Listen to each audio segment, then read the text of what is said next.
महाराष्ट्रातून ठाकरे आणि पवार ब्रँड संपवायचा प्रयत्न सुरू असल्याचं वक्तव्य राज ठाकरेंनी केलं आणि ठाकरे बंधू एकत्र येणार असल्याच्या चर्चा पुन्हा जोर धरू लागल्यात। हाच धागा पुढे नेत मनसेसोबत युती करण्यासाठी ठाकरेंच्या शिवसेनेनं आणखी एक पाऊल पुढे टाकलंय।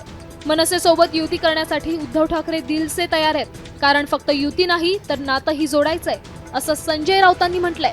पडदा कधी उघडायचा ते दोघं भाऊ ठरवतील, असं सूचक विधान देखील राऊतांनी केलंय।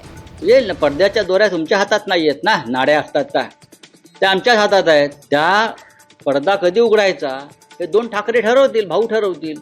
शिवसेना प्रमुख बाळासाहेब ठाकरे यांचे सुपुत्र, ज्यांनी मराठी माणसासाठी शिवसेना स्थापन केली, ते माननीय उद्धव ठाकरे यांची ही एकदम मनसे आणि दिलसे भूमिका आहे। मराठी माणसाचं अहित होता कामा नये। त्यामुळे आता ठाकरे बंधू प्रत्यक्षात एकत्र येऊन कधी चर्चा करणार याकडेच महाराष्ट्राचं लक्ष लागलंय।